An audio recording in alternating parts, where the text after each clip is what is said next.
네, 안녕하세요. 네.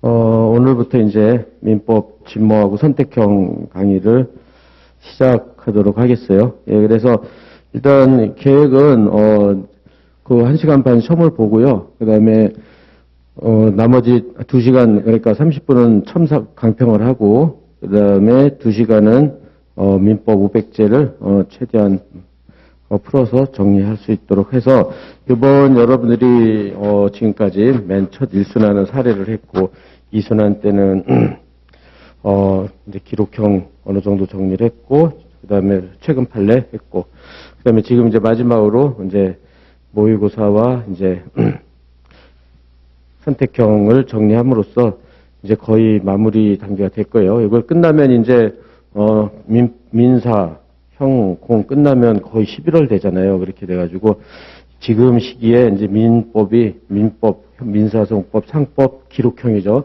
마지막으로 여러분들이, 모든 범위에 대해서 정리를 해야 될 거예요. 그래가지고 이제 빠짐이 없이, 이렇게 해가지고, 이걸 가지고 이제 여러분들이, 마지막 본시험까지 갈 때까지 갈 수 있도록 해보세요. 그래가지고, 지금 이제, 그래서 지금 전반전 2시간 하고 이제 후반전 2시간 이렇게 나눠서 진행을 할 건데, 그래서 1시간 30분 정도 해가지고 지금, 사례형 100점, 선택형 20문제, 문제가 적으면 뭐 15문제 정도 나갈 수도 있고 그래요. 그러니까 여러분들이 그렇게 생각을 하시고, 그래서 내일부터는요, 여기 여러분들 좀 힘들더라도 이제 선택형은 바로 2시간 여기 이제 500제, 그러니까는 선택형 강의를 그냥 해당하는 진도 범위 내에서 하겠어요. 그러면 선택형은 여기서, 될 수 있으면 지금 여러분들 500제 문제 내에서 또 최근 판례 내에서만 낼 거예요. 그러니까는 그것만이라도 충실하게 한다. 그것만이라도 충실하게 한다. 이 생각을 하시고. 그 다음에 그래서 이제 여기 내일부터는 30분 끝나면 바로 제가 30분에 들어와가지고 30분 정도 사례형이죠. 사례형을 좀 이렇게 빨리 한번 풀어보겠어요. 여러분들, 빨리 풀어가지고, 저 2시간은 이렇게 충실하게 보내고, 그 다음에 선택형은 1시간씩 해가지고, 해가지고 2번에 걸쳐서, 1시간에 또 우리가 빨리 풀어가지고 한 30여 문제가 못 푸는 것 같아요. 그러니까 한 30여 문제, 25에서 한 30여 문제씩 해가지고, 그 해당 진도 범위 맞춰서 최대한 나갈 수 있도록 그렇게 하겠어요. 그래서 만일 시간이 좀 밀리면 한 30분 정도 하여튼 진도 맞춰서 할 수 있도록. 그래서 마찬가지로 이렇게 해서 여러분들이 이제는 선택형, 사례형, 기록형이요. 이제 기록형은 마지막 이제 우리가 민법, 민소법, 상법 끝나면 기록형 175점짜리 한 6회 정도를 볼 거예요. 6회. 그럼 이때 저번 때 우리가 선택형에서 단기 완성해가지고 그때 한 16개인가 이렇게 단편으로 풀었잖아요. 그걸 합쳐가지고 175점짜리를 풀 건데, 그 문제가 대부분 이제 올해, 그러니까 작년 한 3개년 법조전 문제하고 다른 로스쿨에서 출제됐던 문제를 합쳐서 낼 거예요. 그러니까 이렇게 하면, 이제 강의 여러분들이 공부하는 순환은 민사는 이제 끝이에요. 민사는. 그죠? 여기서. 그러니까 여러분들이 이번에 좀 힘들더라도, 부족한 부분이 있으면 최선을 다해서 메꿔야 돼요. 메꿔가지고, 그 다음에 이제 여러분들이 암기장, 그래서 지금 할 때 선택형 공부할 때, 사례형 공부할 때, 이제 기록형 시험 볼 때, 전부 다 암기장에 이제 나머지 흡수를 시켜야 돼요. 다 확인하고 흡수하고, 그래서 계속 얘기했지만, 우리가 11월 중에 이제, 11월 중에 이제 이제 진모 이제 그다음에 강의 선택형 강의가 끝났다. 그럼 이제 마지막 순환이잖아요. 마지막 그러니까 4순환이 되겠죠. 4순환. 그럼 여러분들이 이 암기장으로 흡수된 걸 가지고 결국은 저 최종 정리를 여러분들 여론조사를 해보니까 새로운 걸 하지 말고 최종 정리를 갖다가 암기장으로 할 거야. 암기장으로 다시 빨리. 그래서 소위 말해서 찍는 문제. 이건 꼭 해라. 찍기 강의가 될 거예요. 이렇게 해서 마지막으로 최종 정리. 그렇게 해가지고 여러분들이 그 암기장을 마지막으로 확인하고 그 다음에 이제 본시험이 이제 곧 다가오잖아요. 그죠? 민법, 민사 형사 공법이 끝나면 그러면 이제 본시험 가서 계속 내가 5월 달부터 강조했지만은 마지막 날 전범위를 이 안기장을 가지고요. 1독을 해야 돼, 1독.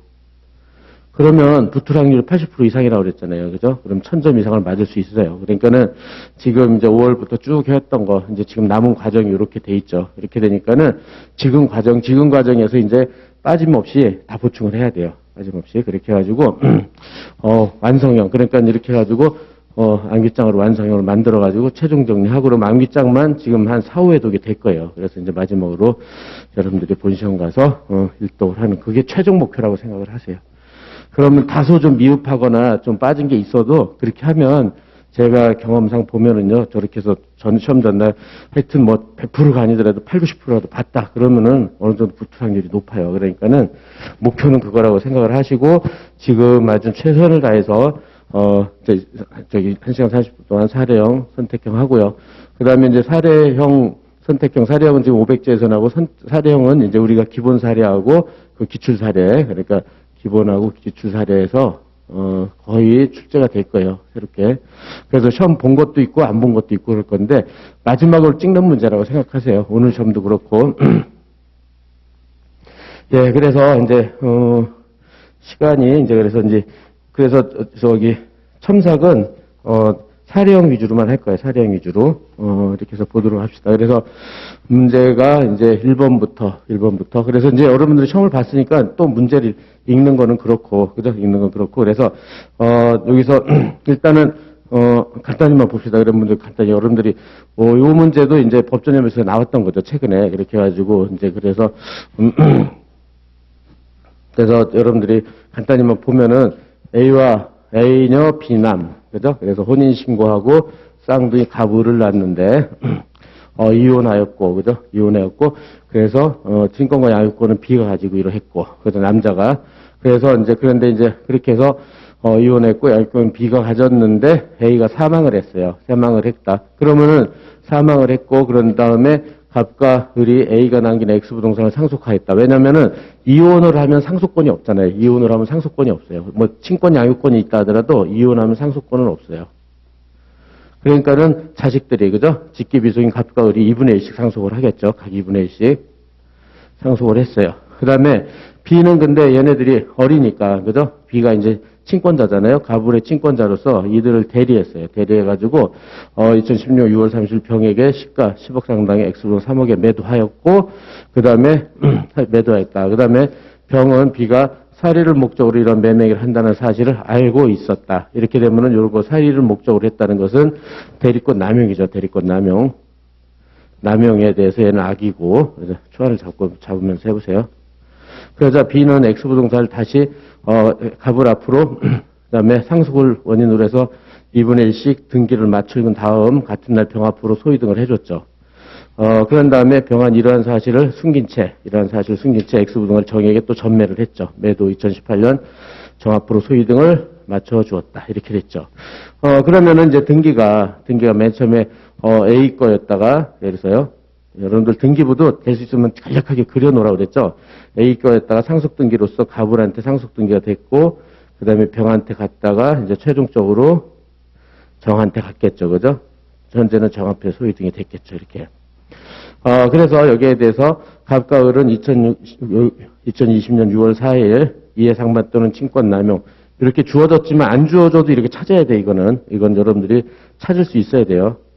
찾을 것. 많이 안 주어져도 주어졌으니까는 여러분들이 하는 거지만 이후로 병과 정을 상대로 금액의 등기 말소를 구하는 소를 제기했다. 이때 갑과 을의 병정에 대한 청구를 결론과 함께 이유와 함께 적시하시오 이렇게 돼 있죠. 그래서 이게 법정에 거기 나오죠. 시험에 그 해설은 여러분들 거기 선택형 해설 끝나고 저기에 있어요. 10페이지부터. 그러니까 여러분들이 보면서 한번 간단히 보겠어요. 그러면은 여기서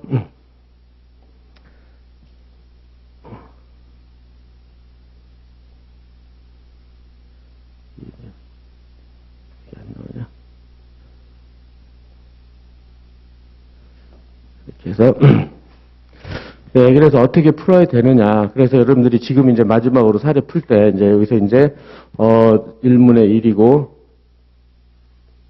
그래서 문제 1번이었죠. 문제 1번. 네, 그래서 지금 본 대로 갑과 을이 그죠? 갑과 을이 누구를 상대로 병정을 상대로 강말소 등기를 한 거죠. 강말소. 그러면 강말소 등기의 소는 214조 소유권에 의한 방해 배제. 이건 여러분 잘 알 거고 이제는. 그래서 항상 청구부터 그죠? 청구는 요건 사실 그죠? 청구 쓰고 요건 사실 그죠? 사례도 그렇고 기록도 그렇고 하여튼 요건 사실이 정확하게 제시돼야 돼요. 그래가지고 얘네들 갑과 을의 소유고 그 다음에 두 번째 병정에 등기가 돼 있고 세 번째 원인 무효가 돼야 된다. 원인 무효. 그렇다면은 여기서 원인 무효는 지금 매매로 해서 병한테 등기가 됐잖아요. 그렇게 되니까 첫째, 이제 갑과 을 대리인 B가 누구랑 저기랑 병이랑 먼저 매매를 했죠. 대리행위로서 매매를 했고 이 매매에 기해서 등기가 됐죠. 그런 다음에 여기서 병한테 소유등이 됐고 여기에 이제 그대로 세 번째 정한테 소유등이 됐고 네, 이제 여러분들이 거의 이제 사례 이제 이번에 10회 동안 하면서 똑같은 문제 풀이 방식이 되겠지만 여러분들이 그대로 해서 그 사례에서도 요건 쓰고 포섭하고 그죠? 그렇게 됐을 때 문제는 이 매매가 유효냐 무효냐이죠. 유효냐 대리행위를 했으니까 대리행위 이게 유효냐 무효냐 이렇게 되는 거죠. 그래서 이게 만일 무효라고 주장을 했겠죠. 원고들은 이해상반이나 친권남용으로 무효라고 주장을 한 거예요. 그래서 이게 무효면은 병의 소유 등은 무효가 돼버리죠. 왜, 무슨 성 때문에 그러죠? 이거는 원인 A가 무효면 요건 유인성, 그죠? 유인성 때문에 무효가 되는 거예요. 그래서 무효가 되고, 그러면 정의 소유 등은, 그래서 이게 무효가 되면은 정은 권리도 없는 사람이 정한테 팔았기 때문에 이거는 무권리자 처분행위가 되죠. 무권리자 처분행위가 돼가지고 무효다. 그죠? 무권리자 처분행위 무효. 또 얘가 선이라 하더라도 정은 선이었죠? 등기에 공신력이 없다. 항상 이게 세트처럼 돼 있어요. 공신력이 없다. 그래서 이렇게 돼서 무효가 된다고 주장하는데 그러려면은 그죠 이렇게 여러분 사례 보면서 그대로 따라하세요. 해설을 보면서 그러면서 여러분들이 요게 무효인지를 판단해야 될 거 아니에요. 무효인지. 그럼 요게 이제 첫째 무효가 되려면 이 대리행위가 죠 친권자의 대리행위가 미성년자 얘네들과 이해상반이 되는지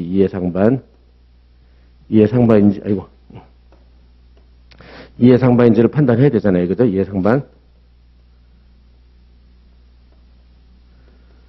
이해상반인지 판단하려면 이해상반은 우리 판례는 무슨 설이죠? 이해상반에서는 형식적 판단설, 그죠? 형식적 판단설이라는 걸 간단히 쓰고 행위의 외형만 가지고 판단하는 거죠. 행위의 외형. 오직 행위 외형만 가지고 판단한다. 그래서 무능의 불이익으로, 그죠? 무능의 불이익으로 친권자의 이익이 돼야 돼요. 친권자의 이익. 이게 딱 공식처럼 돼 있어야 돼요. 이익으로. 알았죠?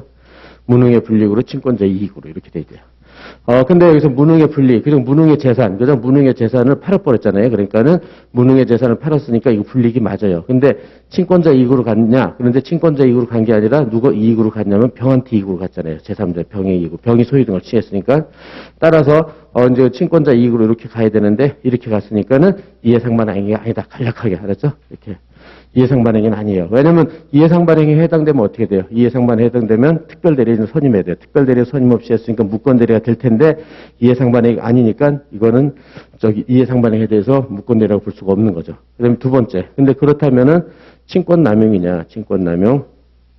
이렇게 순서대로 이해상반행위가 안 되면은 친권남용으로 이렇게 세트처럼 딱 준비를 한다. 그럼 친권남용의 요건이 뭐예요?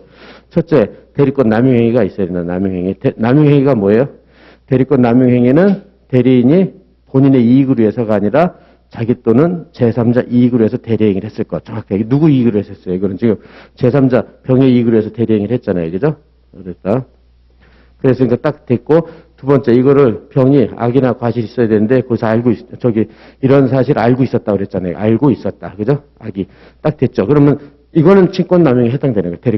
대리권남용. 그죠? 대리권남용에 해당되죠. 그렇게 되니까 대리권남용에 해당되면 우리 판례는 그 효과를 뭘로 보죠? 107조이랑 단서 유추 적용으로서 무효로 보죠. 유추로서 무효로 본다. 예, 이렇게 찾아내는 거죠.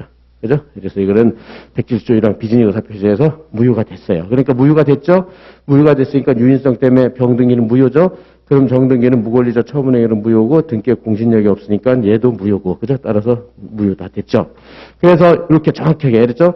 여러분들이 요건 쓰고 그 다음에 여기서 문제가 되는 게 무효다. 그래서 이해상반 친권남용 그 목차도 그렇게 돼 있죠. 그죠? 말소등기, 이해상반, 친권남용, 그죠? 그대로 순서대로 쓰고, 그런 다음에 그렇다면 여기에 대해서 병은 대항할 게 없어요. 자기가 악이니까, 그죠? 얘는 대항할 게 없는데, 정은,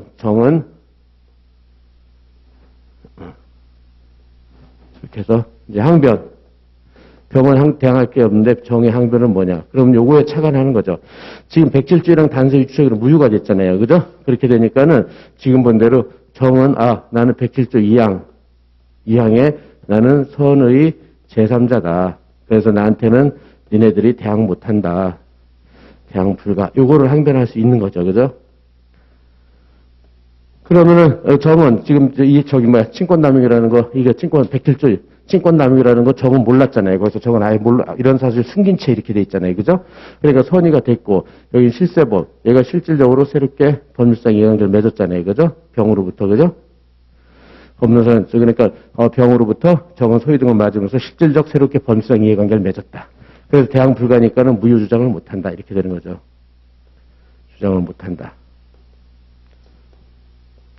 이렇게. 그래서 이게 인정이 될 거란 말이에요. 그죠? 여기서 딱 떨어지니까. 그죠? 따라서, 정의 항변이 인정이 되니까 정의 항변이 인정이 된다. 이렇게 되는 거죠. 네, 그래서 여기까지. 그죠? 근데 병은 항변할 게 없어요. 자기가 악이니까. 그죠? 이렇게 돼서. 네, 이렇게 해서 구조를 보면은 딱 됐죠. 그래서 말소등기, 이해상반, 친권남용, 항변해가지고 하면 4개 논점. 그죠? 4개 논점 딱 됐고. 그 다음에 마지막으로 결론에서는, 1, 3, 결론에서는 어떻게 되죠? 얘네들의, 병에 대한 청구는 인용이 될 것이고, 결론도 정확하게 제시하고요. 그 다음에 두 번째 정에 대한 청구는 기각이 되겠죠. 그죠? 이렇게 된다.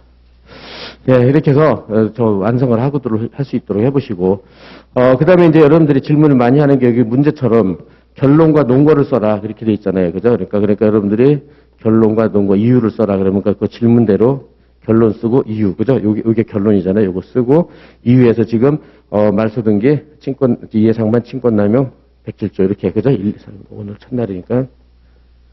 이렇게 순서대로 해서, 말소등기 청구권 하고, 그 다음에 여기서 제시한 다음에 이게 이해상반인지, 그 다음에 친권남용인지, 그 다음에 셋째, 백질조 이항, 항변, 이렇게, 이게 순서잖아요. 그죠? 그대로 따라서, 우리 순서대로 하면 이렇게 돼 있잖아요. 그죠? 결론은 요거 쓰면 되고, 그죠?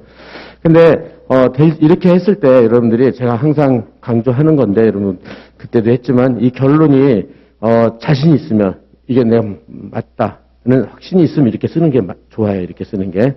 근데 결론이 자신이 없다. 자신이 없어서 결론을 틀려버리면은 여기 잘 안 읽어요. 교수들이. 그러니까는 위험해요. 자신이 없으면은 할 수 없어요. 그냥 여기 이렇게 했을 때는 자신이 없을 때는 그냥 문제 소재 쓰고 이렇게 해서 그냥 정통적으로 이렇게 1, 2, 3, 4 마지막에 결론을 쓰는 거죠. 여기는 말소등기, 그 다음에 이해상반, 친권남용, 백질주의랑 이렇게 해가지고 그렇게 해가지고 자신이 없으면 이런 식으로 해서 결론을 마지막에 써야 다 읽어주고 결론을 봤을 때 점수를 다소 틀리더라도 여기 점수를 맞는데 처음부터 이거 틀려버리면 굉장히 점수가 안 좋아요. 그러니까는 뭐 이렇게 썼다고 해서 무조건 이렇게 쓴다 이런 건 아니에요. 그러니까 목차는 어떻게 해도 상관이 없어요. 알았죠? 그러니까 여러분들이 재량껏, 그죠? 좀 융통성 있게 잘 해보세요. 이건 어떻게 목차를 저렇게 썼다고 그래서 뭐 틀렸다 이런 건 아니니까. 알았죠? 그래서 웬만하면 이렇게 써버리세요. 왜냐면 여러분들이 웬만하면 자신이 없잖아요. 그러니까는 이렇게 해서 될 수 있으면 점수를 1점이라도 더 맞으려고 노력을 해보실 것. 알았죠? 예, 그 다음에 2번을 해봅시다. 그러면 예, 요거는 마찬가지로 이렇게 복사해가지고 내일 나눠드릴 테니까는 지금은 해설 위주로 여러분들 쭉쭉 보세요. 쓰려고 하지 말고 이거 내일 바로 복사해서 나눠드릴 테니까. 예, 그래서 보고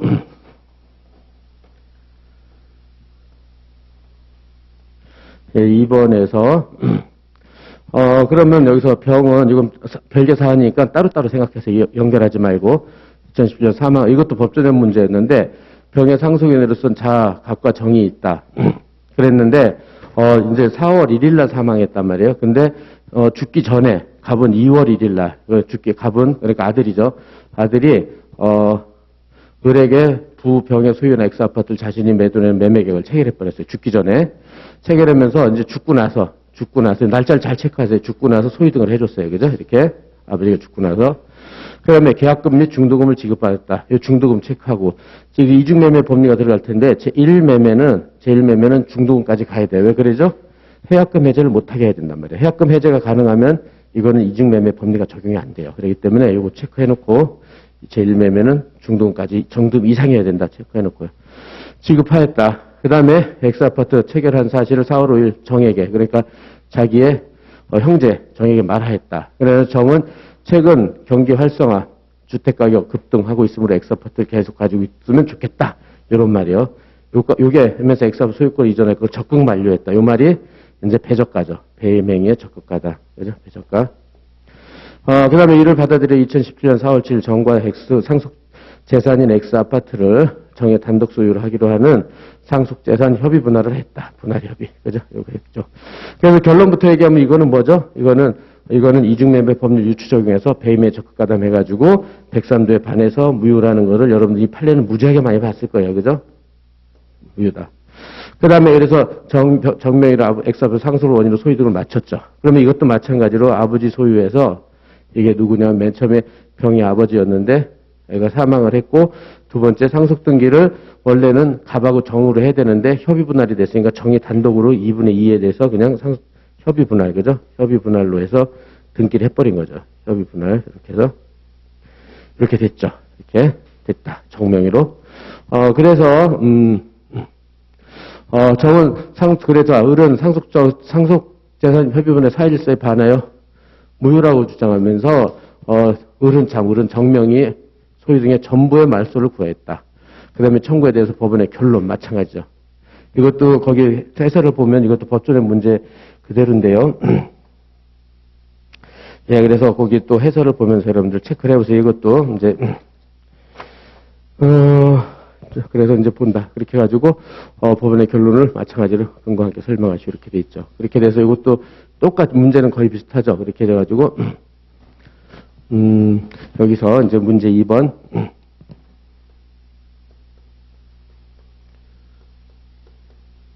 그래서 지금 본 대로요. 그러면은 을이 이제 그렇죠. 을이 등기가 이제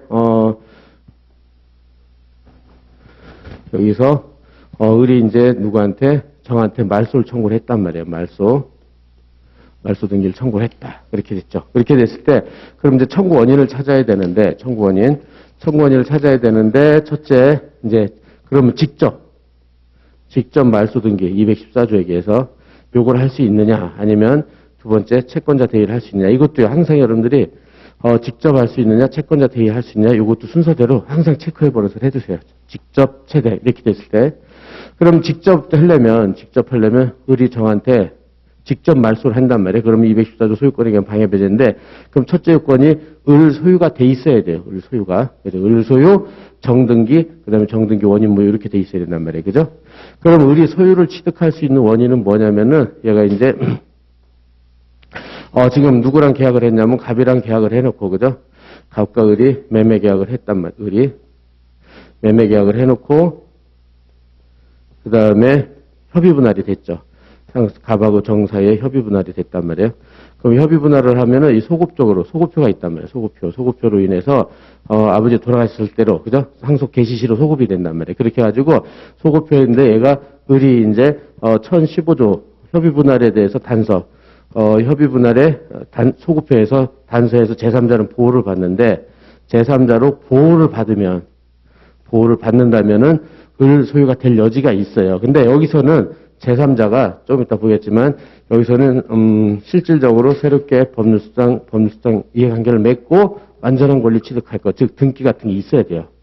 등기를 요한다. 그래서 이제 보면은 1015조에서 이렇게 돼서 판례에 따르면 등기까지 요구를 해요. 그래서 이렇게 실세법원에서 등기를 요구하는 게 대표적으로 548조이랑 단서 해제를 인했을 때 그죠?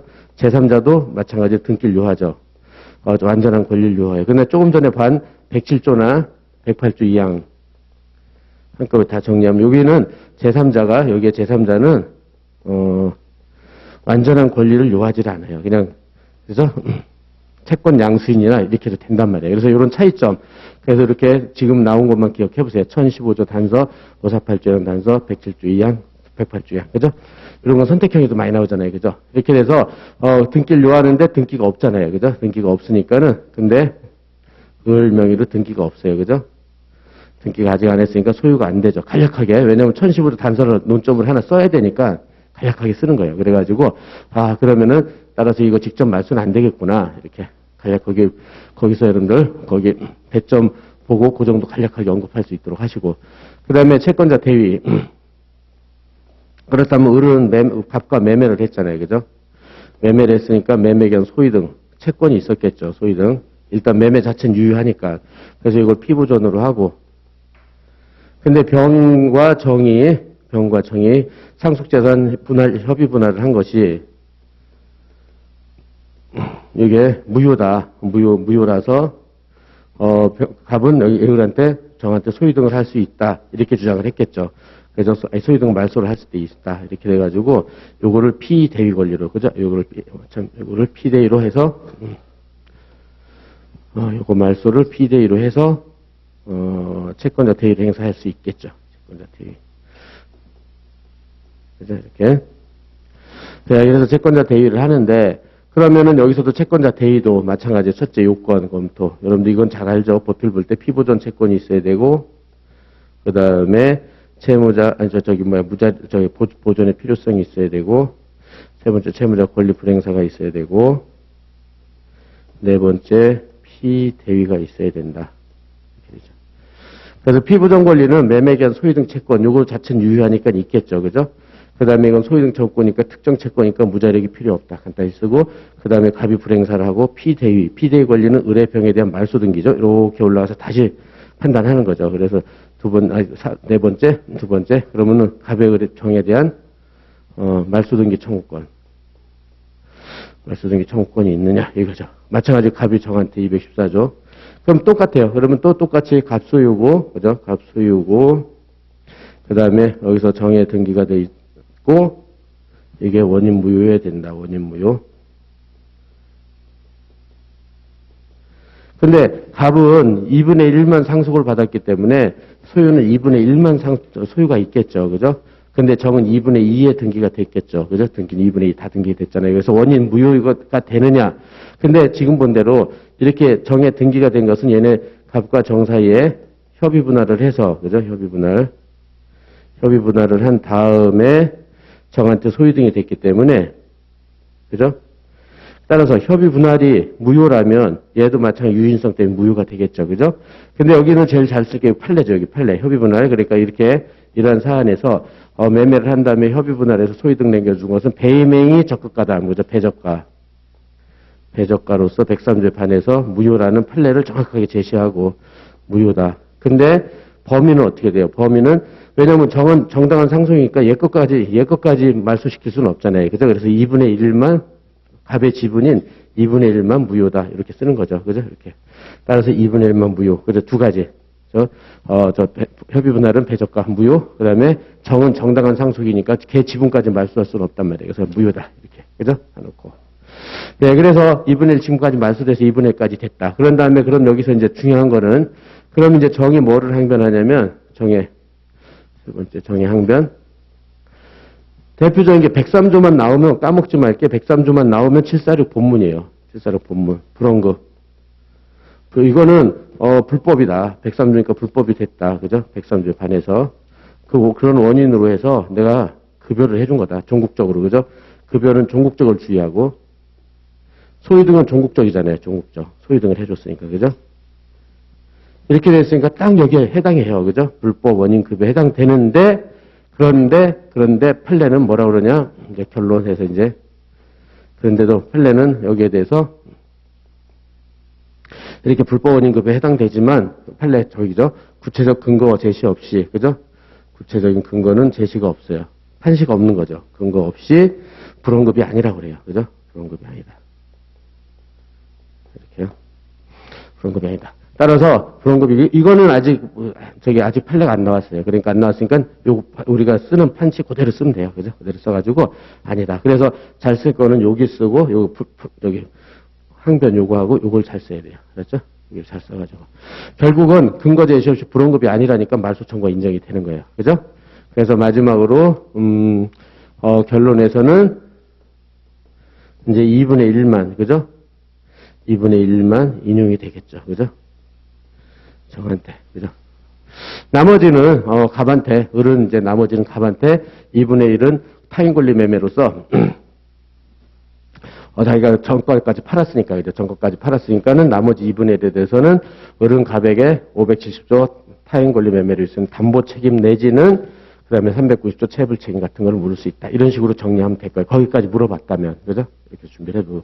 그래서 이것도, 알았죠? 이렇게 해가지고, 직접 최대하고 여기까지 쭉 여러분들이 해설을 보면서 이렇게 쓰는 방식을 정확하게, 이제 거의 마지막이잖아요. 그죠? 이렇게 해서 할 수 있도록 하시고.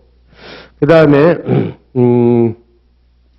그 다음 문제는 기본 사례집에 있는 건데, 이것도 법전의 출제 문제예요. 여기 있는 거는 거의 다 법전의 출제 문제예요. 그러니까 여러분들이, 그냥 가장 출제가 가능한 것들이라고 생각하면 될 거예요. 그래서 또 이제 우리가 이거 내는 거는, 우리 민사 사례형에서 저기 2문이죠. 100점짜리. 그 정도 시험을 내고 있어요. 그래가지고 거기서 보면, 여기서도 오늘 5문제 냈지만 거기서도 보면 5문제 이상 나오죠. 6, 7개 나와요. 6, 7개. 물론 10점짜리도 나오고 15, 20점 다양하게 나오는데 하여튼 여러분들이 그 정도 양을 가지고 여러분들이 1시간 내에 시험 보려고 노력을 해야 돼요. 물론 안 되겠죠. 안 되는데 그래 조금만 초과된다. 1시간 10분, 20분 초과된다 하더라도 그렇게 하려고 노력을 해야 돼요. 그래서 본 시험에 대비를 해야 된단 말이에요. 그죠?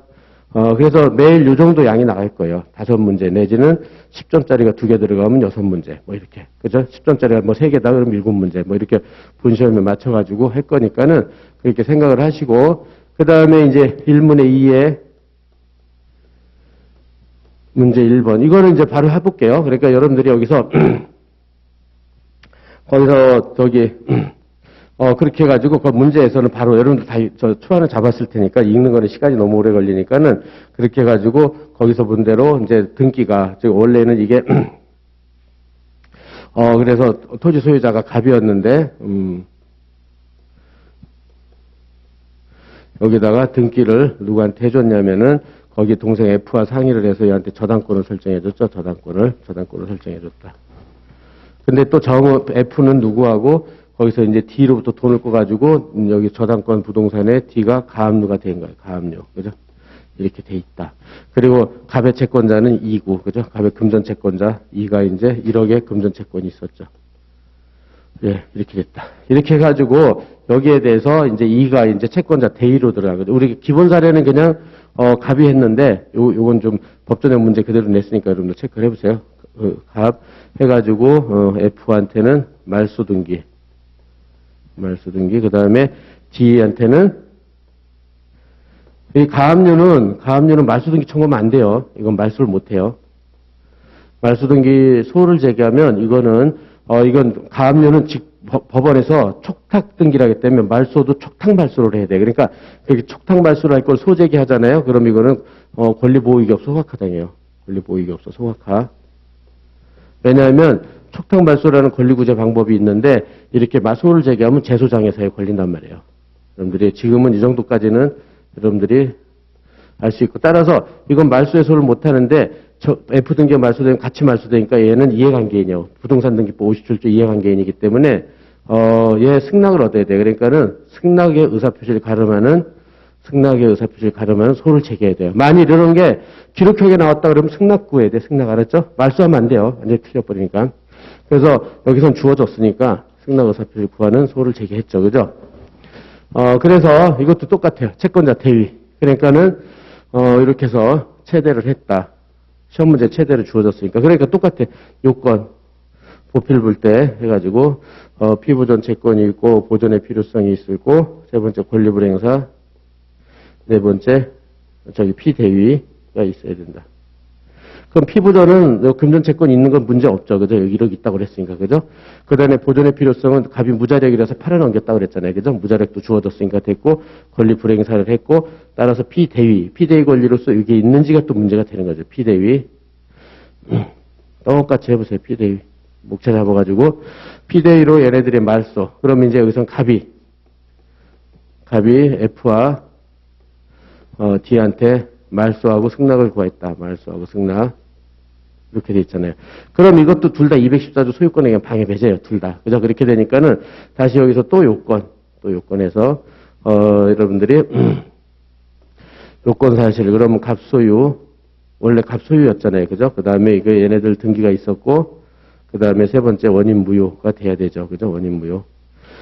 근데 이제 저당권 아까처럼 매매나 협의 분할은 원인행위 하나밖에 없잖아요. 근데 저당권은 항상 3단계예요. 3단계. 그래서 먼저 피담보 채권을 발생시키는 계약이 있어야 돼요. 발생시키는 계약. 그러니까는 소비대차라든지 등등 계약이 있어야 돼요. 그 다음에 요걸 기초로 해서 저당권 설정 계약을 하고, 해야 되고, 그 다음에 요걸 기초로 해서 저당권 설정 등기를 해야 되겠죠. 등기. 이렇게요. 그래가지고 여기는 3단계예요. 그래서 아까 매매나 협의 분할은 유인성밖에 없지만 항상 담보권은 부종성이 나타나죠. 그래서 지금 피담보 채권을 발생시키는 계약이 없다고 그랬잖아요. 체결한 적이 없다. 없으니까는 등기는 무효예요. 이거는 무슨 성이죠? 부종성 때문에. 피담보 채권하고 저당권 항상 부종성 무효고 그 다음에 저당권 설정 계약 이거는 지금 108조 1항의 통정의 표시로 주어졌잖아요. 그러니까 이렇게 무효란 말이에요. 그죠? 무효니까는 이 등기도 무효다. 이거는 유인성. 그래서 저당권은 항상 부종성하고 유인성이 두 개가 항상 같이 나타난다. 꼭 주의를 하고. 알았죠? 이렇게 주의한다. 예, 그래가지고, 그러니까 둘 다 무효예요. 그죠? 그래, 답안지도 이렇게 쓰는 거죠. 피담보 채권이 없어서 부종성 때문에 무효. 저당권 설정 계약이 108조 1항 통정의 표시 무효니까 저당권 등기 무효. 그죠? 이렇게. 그러면 여기서 이제 항변을 하는데, 이제 두 번째, F는 항변할 게 없어요. 왜냐면 얘는 통정의 표시 당사자니까 얘는 항변을 할 게 없어요. 그죠? 항변할 게 없는데 D가 항변할 게 있죠. D는. 왜냐면 D는 항변할 게 있어요. 뭐냐? 여기 D는 108조 2항에 선의 제3자 해당된단 말이에요. 그죠? 선의 제3자 대항 못한다. 그죠? 선의로서 제3자한테 나한테는 넌 대항 못한다. 그죠? 이렇게 해서 이게 가능해요. 이게 요거는 가능해요. 그래서 그럼 통정회피로서 D한테 주장을 못하니까 이제 D는 실체법상 대항할 권리가 있으니까 요 한도 내에서는 D는 승낙 의무가 없어요. 그러면 승낙 의무가 없다. 근데 여기선 가장 핵심이 요건 없는데 요건 없어요. 그렇지만 여기에 대해서 여기 피담보 채권을 체결하는 계약이 없다. 여기에 대해서는 D가 대항할 수단이 없어요. 대항수단이. 실제법상 대항수단. 이것도 통정의 표시를 했으면은 108조를 여기도 대입시키면 되는데, 이건 안 했지, 통정의 표시를 한 게 아니잖아요. 그러니까 이 항이 적용을 안 돼요. 그러니까 대항할 방법이 없어요. 없다. 대항할 방법이 없다. 따라서 이게 없으니까 이 한도 내에서 승낙 의무가 있는 거예요. 말소 등기에 대해서. 그래가지고, 둘 중에 하나라도 승낙 의무가 있으면 있는 거예요. 알았죠? 하나라도 승낙 의무가 있으면 얘는 승낙을 해야 돼요. 그렇죠? 그래서 요것 때문에. 그래서 결국은 요걸 108조 2항하고 요거 두 가지 관계를 정확하게 요거를 체크하는 게 여기서 가장 핵심이에요. 여기서 가장 핵심. 알았죠? 이거 못하면은, 이거 모르면 완전히 이거 못 풀어요. 알았죠? 판례 보면은 108조 2항 가능하다 그러면서 승낙 의무 있다. 이런 식으로 써버려요. 그렇게 되니까는 이 구조를 모른단 말이에요. 그래서 여러분들은 정확하게 하나, 둘, 셋. 여기는 대항 못하고 피담보 채권이요. 저당권 설정 계약 요거만 대항이 가능하단 말이에요. 그렇게 해가지고 결국은 저기가 되죠. 그렇게 해가지고 결국은 피대의 권리가 있게 되는 거예요. 그죠? 이거 이렇게 정확히 쓰시고. 그래서 결론은 뭐죠? 그래서 결국 이것도 마찬가지로 두 번째 결론은 그래서 여기서도 이청구 인용이죠. 둘 다 인용이에요. 둘 다 인용이다. 그죠? F한테도 인용이 되고 저기서 문제로 D한테도 승낙 의무도 인용이 되고. 예, 그래서 여기는 요게 제일 중요해요. 알았죠? 항변 사유로서 피담보 채권 없다는 데는 대항을 못하고 저당권 설정 계약에 대해서는 대항할 수 있고 이렇게. 예, 그래서 요것도 출제에 가장 가능한 것 중에 하나니까 준비를 해두고 그 다음에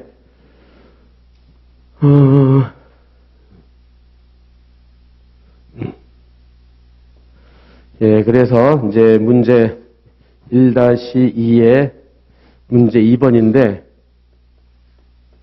예, 요게 올해 판례에서 최근 판례가 나와가지고요. 요걸 좀 주의를 해야 될 거예요. 근데 이것도 기본 사례나 기출 사례에 있는 문제죠. 있는 문제인데, 어쨌든 여기서 본 대로 여러분들 문제 읽어보면 알겠지만, 일단 갑과 을이 임대차 계약을 체결했고, 그래서, 임대차를 체결했고 보증금으로 1억을 줬단 말이에요. 그죠? 보증금 1억. 이거를 담보하기 위해서, 그죠? 담보를 위하여 갑과 을은 또 전세권 설정 계약을 한 거예요. 전세권 설정 계약. 하고 전세권 설정 등기까지 했죠. 그랬을 때 이 계약의 효력이요. 이 계약의 효력. 요거를 위하여 했을 때. 이게 종래 판례는 이렇게 임차보증금 담보를 위해서 전세권 설정 계약을 했다 그러면 아무 의문 없이 그냥 언제든지 통정의 표시는 무효라고 그랬거든요. 근데 이번 판례에서 이게 두 가지로 나눠졌어. 원칙적인 모습하고 예외적인 모습하고, 해가지고, 예, 요건 좀 해설해 봅시다. 최근 판례라서. 여기 어디쯤가 있냐. 요건 했고, 예, 여기죠, 여기. 여러분들 거기, 몇 페이지냐, 이게. 예, 15페이지를 가보면, 요게 이제 올해 판례죠, 올해 판례. 그래서, 요거를 좀 여러분들이 이제 나중에 또 전세권 가서 또 나올 거예요. 또 시험 또 볼 테니까, 그때 또 볼 테니까, 요거 최근 판례, 요걸 좀 준비를 해놔야 돼요, 이거를. 예, 그래서 저기 본 대로 각주 12번에 보면은, 각주 12번에 여러분들 그거 간단히 설명을 해놨죠, 여기서. 이게 지금 우리가 저기 최근 판례에서 했던 판례예요. 그죠? 그래서 이제 2021년 12월 판례. 그죠? 그래서 종래 판례는 이렇게 구분하지 않고 전세권 설정 계약을 체결하지 아니하였으면서도 임차 보증금을 담보할 목적으로 전세권 설정의 경우에 전세권을 통정해 비사. 그래서 구별을 하지 않았어요. 무조건 무효라는 입장이었는데 최근 판례에서는 원칙 유효, 예외 무효로 구별해서 판단. 요거를 일단 먼저 알았죠? 일단 먼저 정확히 한다. 그죠? 이렇게. 그래서 판례를 보면요. 여기서 보면 이렇게 돼가지고, 여기서부터, 요거는 빼도 되고, 여기 .2번부터요. 그래서 임대인과 임차인이 전세권 설정을 위하여 전세권 설정 계약을 체결했는데, 이렇게 모두 담보함으로 임차유 같이, 여기죠. 임차보증금 담보를 목적으로 전세권 계약을 체결했다. 이렇게 되면은, 이때 임차보증금에서 연체차임 공제가 남은 돈을 전세금이나 임대인의 합치된 의사라고 볼 수 있다. 이렇게 돼가지고 따라서 요때까지 그래서 요까지는 볼 수 있다. 합치된 의사. 그래서 유효로 본 거야. 요까지는 유효 전세권 설정 계약이. 그러나 여기서부터 .3번 여기 이제 보면은 여기요. 그러나 전세권의 외관상으로 그 내용에 차임지급 약정이 존재하지 않고 공제되지도 않는 등 진위와 일치하는 부분이 존재하는데 이때 전세권 설정 계약은 요때만 통정에 표시해야 될 무효로 본 거예요. 그러니까는 예외적으로 무효로 본 거예요. 예외적으로 무효. 그러니까는 요게 중요하죠. 전세권 차임지급 약정이 존재하지도 않고 공제되지 않았다. 요거 두 가지요. 그래서 여기서 그러니까는 원칙적으로는 차임지급 약정이 존재하고 연체차임 공제됐다. 그럼 유효로 가는 거고 그렇게 안 됐다. 그럼 통정에 표시는 무효로 가고 이렇게 되는 거. 그렇죠? 이렇게. 그래서 이제 사안에서는 그래서 요걸 따서 넣어놨어요. 여러분들 문제 보면 알겠지만은 여기서 그렇게 해서 문제에서 그걸 넣어놨어요. 그렇게 해가지고 여기 말고 참 15페이지였죠. 예, 문제에서 보면 그래서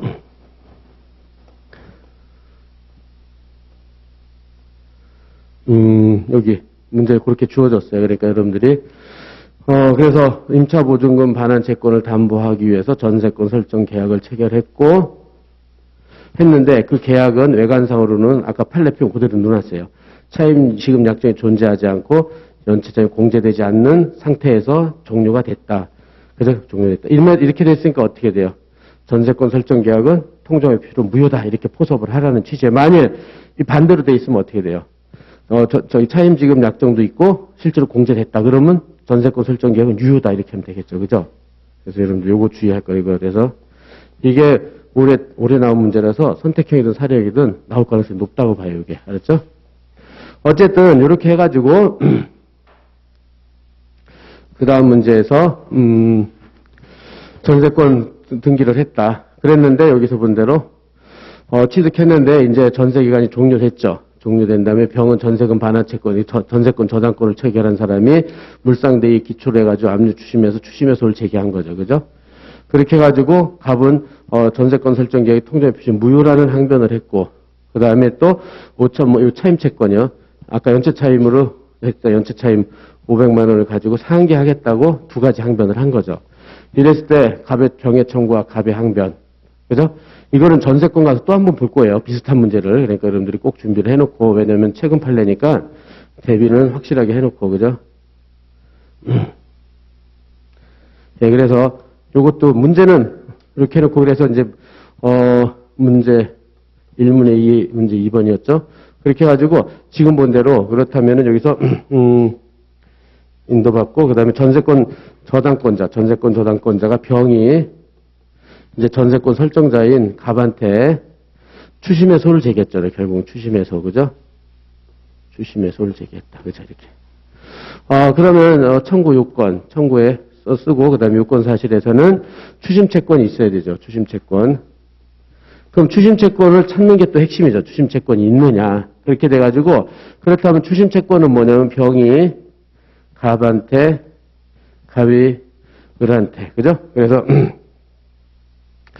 그래서 여기서 갑은 통장 표시는 무효다. 그러니까 갑 자기 소유권 을에게, 참, 이거 잘, 이거네.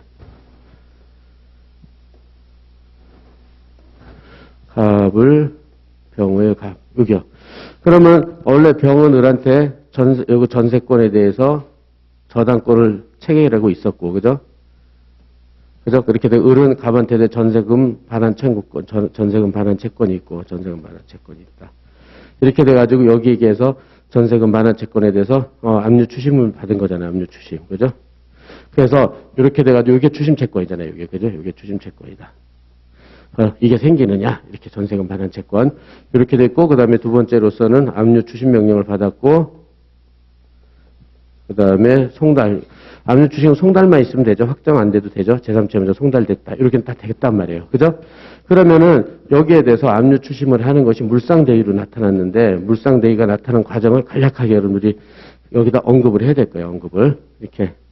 왜냐면 여기서 문제로 전세권에다가, 그죠? 전세권에다가 저당권을 설정하는 거, 그죠? 이걸 인정한다. 허용하죠?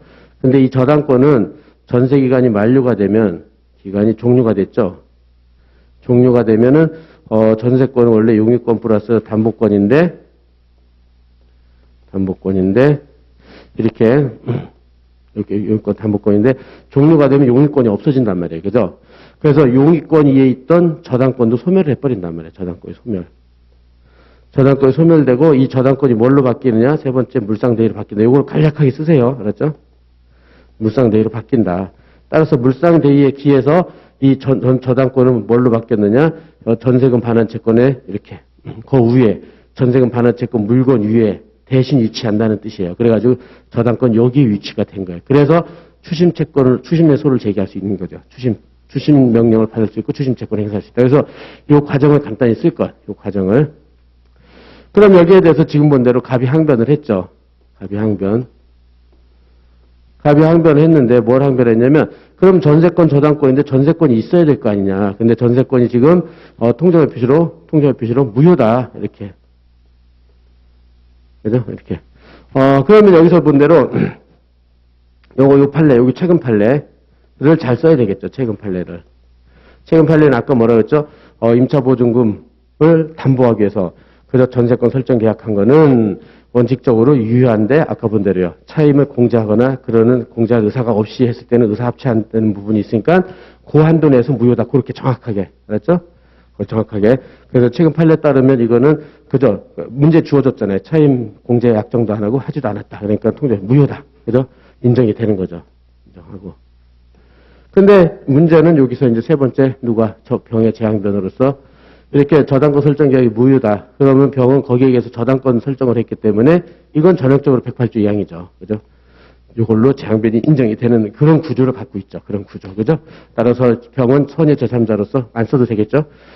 나한테 대항 못한다. 이게 인정이 되는 거야. 그래서 이거 못하고. 그러니까 얘가, 그러면 나는 상계항변 하겠다. 상계항변. 내가 차임채권으로서 상계항변 하겠다. 그럼 상계도 이제 여러분들이 보면 알겠지만, 동적상금 해가지고 동종채권이 대립돼야 되고, 그죠? 상계 적상이 있어야 되고 이행기가 들어야 되겠죠. 상계 의사표시 도달이 돼야 되고 금지채권이 없어야 돼요. 상계 금지 사유가 없어야 돼요. 동적상금 이렇게 해서 딱 해놓고, 그럼 동종채권으로서는 첫째 수동채권과 자동채권이 있어야 되는데, 수동채권과 자동채권. 지금, 수동채권은 뭐죠? 수동채권은 수동채권은 전세금 반환 채권이잖아요. 그죠? 전세금 반환 채권. 그래서,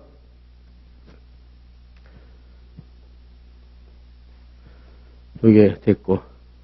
자동채권으로서는 얘는 차임채권을 주장했단 말이에요. 차임채권. 임대차 계약은 차임채권. 그랬는데, 여기에 대해서 이제, 여기는 요걸로 항변하면 되는 거고, 여기에 대해서는 다시 이제 병이, 이제 재항변으로 뭐가 들어갔냐면 판례를 쓰는 거죠. 그죠? 판례는 이렇게, 차임채권이 있으려면 임대차 계약이 있어야 돼요. 그죠? 임대차 계약이 유효해야 돼요. 그렇지만, 병은, 108조양의 선의 제3자이기 때문에, 선의 제3자이기 때문에, 이렇게 임대차 계약하고,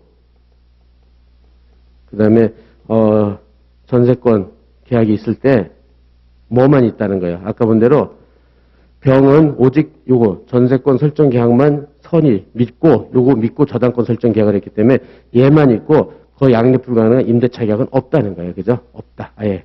그러니까 없으니까 차임채권이 생길 리가 없잖아요. 임대차 계약이 없으면 임대차 계약이 있어야 차임채권이 생기잖아요. 그죠? 없어. 그러니까 차임채권이 안 생긴다. 이게 인정했죠. 그래서 판례가. 알겠죠? 선의 제3자니까 얘는 믿은 거는 전세권 설정 계약만 믿었잖아요. 임대차 계약은 모르고. 그죠? 그러니까 임대차 계약은 병한테는 없는 거예요. 그래서 차임채권이 안 생기죠. 따라서 이걸로 비판해서 상계도 안 된다. 이거 자동채권이 없는 거죠. 이게 탈락이죠. 그래서, 이렇게 해서, 그죠? 여러분, 이렇게 해가지고, 잘 봐보세요. 이렇게 해가지고. 청구. 똑같죠? 청구 요건 쓰고, 요걸 잘 써야 되고, 그죠? 요거. 물상대위 하는 과정, 요거 잘 써야 되고. 그러면 이건 요거, 최근 판례 또 요거, 그죠? 요거 잘 써야 되고, 그죠? 요거.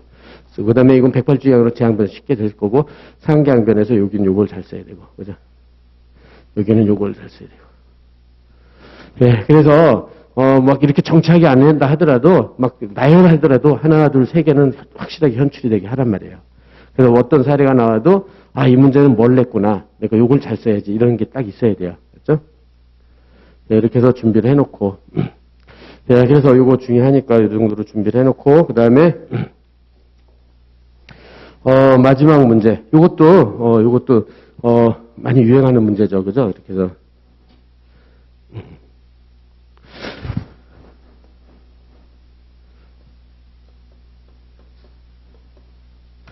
예, 그래서 이것도 마찬가지로, 이제 병한테 돈을 꾸기 위해서, 그죠? 누가 K가 꾸려고 그랬죠. 이게 주채무자고, 그죠? 주채무자고, 근데 이제 보증계약을 체결했는데 얘가 기망을 했죠. 여기 이제 대표이사가 기망을 해가지고, 이의 아버지 정한테, 그죠? 정한테 기망을 했어요. 그죠? 그래서, 실제는, 연본데, 그죠? 연본데 거짓말은 신원보증이라고 거짓말을 쳤죠. 그래서 정도 의사는 실제는 연대보증이었는데, 신보라고, 그죠? 실제로 기망을 한 거죠, 기망. 그죠? 이렇게 했다. 그래서 이렇게 보증계약을 체결한 거죠. 보증계약을 체결했다. 그래서 병이 정한테, 그죠? 병이 정한테, 보증채무 이행해소를 제기한 거죠. 이거는 아주 유명해서. 근데 시험은 아주 잘 나오고 있죠. 근데 선택형이나 그런 데서 기록해서 나왔는데 아직 사례형은 안 나왔기 때문에 본시험에. 그래서 보증채무 이행해소 이런 거죠. 그죠? 그렇게 됐을 때 여러분들이 마찬가지죠. 계속 청구 쓰고,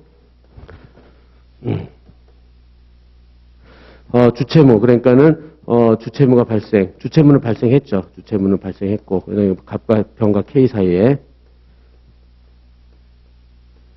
그 다음에 두 번째 보증계약, 누구하고 병정 사이에 보증계약을 했죠. 이 두 가지가 요건사실이죠. 보증계약 체결했다.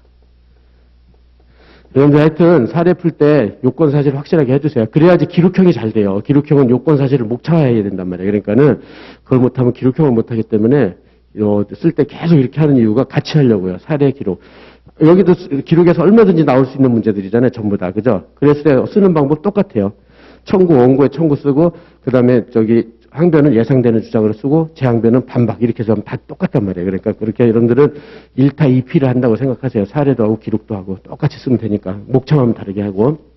그럼 이게 다 됐죠. 그래, 다 됐고. 그런 다음에, 그렇다면 여기서 이제 지금 정의 항변을 했잖아요. 그죠? 정의 항변을 했는데, 주체의무 발생 사실에 대해서는 항변할 게 없고, 그죠? 이건 없고, 여기에 대해서 항변을 했죠. 그래서 보증계약이 불성립한다. 불성립. 왜냐하면 여기처럼 자기 정의 의사는, 그죠? 정은 그러니까는 누가, K가 기망을 했죠. K가 기망을 해서 누구를, 정이 착오에 빠져가지고 얘는 의사는 신보였는데, 신보. 표시는 연보를 했잖아요. 그죠? 연보. 이렇게 됐으니까는, 기망이니까는, 여기서, 이렇게, 요거, 의사 표시가 불일치하니까 불성립한다는 거죠. 요거 때문에 불성립한다. 요거 하나 주장을 했고, 그 다음에 기망했으니까 110조 사기 취소를 했고, 사기 취소를 하겠다 했고, 착오에 빠졌으니까 109조 착오 취소를 하겠다. 이렇게. 하고, 요거 때문에 불성립이고. 그러니까 세 가지 논점이 나온 거 알겠죠? 그죠? 기망에 의해 착오에 빠져서 의사 표시가 불일치한다. 그죠? 그래서 순서대로 불성립, 취소도 그대로 순서대로. 두 번째, 110조 사기 취소. 그 다음에 요거죠? 그 다음에 세 번째, 109조 착오 취소. 논점이 정해져 있어요. 그러니까 이런 거는 나오면 그냥 외워버리세요. 통째로. 이렇게 그대로 써야지, 이렇게. 그럼 여기서 이제 누가, 병이 이제 재항변에서 이제 판례 입장을 써야 되겠죠. 판례가 이제 이걸 인정하는지 안 하는지. 그래서 불성립하느냐? 아니다. 왜냐면은 저기서 병과 정의의 계약을 체결했는데, 정은 의사는 지금 본대로, 신원보증을 하려고 그래서 했는데, 저기 표시는 연보를 했잖아요. 그죠? 연대보증. 근데 병 입장에서는, 정의 의사를 모른단 말이에요. 얘가 그런 의사가 있는지. 오직 병은 신뢰를 한 건 뭐냐? 병은 신뢰를 한 거는 요 표시만 신뢰를 했단 말이에요. 그죠? 따라서 표시된 대로, 그죠? 표시된 대로 법률행위가 성립이 된다. 이게 무슨 해석이죠? 의사는 일치는 하지 않고 상대방 시각에서 되는 거. 이거 규범적 해석이다. 규범적 해석. 그죠? 성립이 된다. 예, 요거 때문에. 그래서 규범적 해석을 여러분들 정확히 쓸 수 있도록 하고. 그죠? 따라서 계약은 성립됐어요. 그죠? 표시된 대로 연보로. 그러니까 이건 안 받아줄 것이고. 사기 취소. 사기 취소는 저기처럼 기망에 의하여 착오에 빠져서 의사와 일치하는 표시. 이럴 때만 사기라고 보는 게 판례죠. 본 사안에서. 그죠? 사기라고 본다. 따라서 지금처럼 기망에서 착오에 빠져서 의사하고 표시가 불일치할 때는 이것 때는 사기가 아니라고 그러죠. 사기가 아니다. 그죠? 그래가지고 판례에 요거를 잘 써야 되겠죠, 여러분들이. 여기는 의사하고 표시가 불일치하잖아요. 그러니까 이거는 사기가 아니다. 그러니까 사기 취소 못한다, 이 판례. 그죠? 요거만 정확하게 제시해서 요거 일치하느냐, 불일치하느냐, 요거 판례 입장을 정확히 제시하고. 그래서 요것도 안 돼요. 그런데 여기 착오 취소에 대해서 요거는 인정이 됐죠. 요거는 여기는 재항변할 게 없는 거예요. 그래서 착오 취소는 내중 중 내용에 착오가 있어야 되고 그다음에 이건 중요 부분에 착오가 있어야 되고 셋째 중과실이 없을 것 이렇게 요건 내중 중 앞자 따서 하고 내용의 착오는 당사자 또는 목적 의사표시에서 착오가 있어야 돼요. 의사표시. 근데 여기는 전형적으로 의사하고 표시가 불일치하잖아요. 그러니까는 내용의 착오가 딱 됐죠. 그죠? 당사자 목적 의사표시에 착오가 있으면 내용의 착오예요. 이거 동계 착오 아니에요. 여러분들 이거 잘 틀리는 게 동계 착오라고 생각하는 사람이 많아요. 이거는 아니다. 다시 한번 강조하지만 이건 동계 착오 아니에요. 그렇게 하고 이거는 중요 부분은 주객경. 주관적으로 이렇게 착오에 빠졌으면 계약을 안 했고 객관적도 누구도 안 했을 것이고 경제적 불이익이 있어야 된다. 주객경. 이거 딱 맞죠? 저희가 연보를 하면 누가 하겠어요? 누구도 안 할 거 아니에요. 그리고 연별 보증한 모든 채무를 물어내야 되니까 엄청난 경제적 불이익이 있죠. 그죠? 그렇게 하고, 그 다음에 중과실 때는, 그냥 앞자 따서 이런 논점이 되는 거예요. 그러니까 여기는 중과실이 있다고 볼 여지가 많아요. 왜냐면은 계약서 한 번만 읽어보면 연대보증이라는 거 알 수도 있었잖아요. 그걸 안 읽어보고 그냥 계약을 체결했기 때문에 중과실이 인정되는데, 이걸 알고 이용했거나 기망했거나 잘못 설명했거나 이러면은 기망 이렇게 됐을 때는 중과실까지는 인정을 안 하고요. 판례가 경과실 정도만 인정을 해요. 인정하는 게 판례다. 이렇게 알기 잘 그렇죠? 그래서 착오는 이렇게요. 내중 당목이 주객경 알기 잘 해서 이렇게 외우고 있으면 논점을 안 빠져나가요. 거의 그렇죠? 준비해 놓는다. 그래서 지금 경과실 인정되니까 따라 착오 취소가 인정돼요. 이거는 착오 취소 인정된다.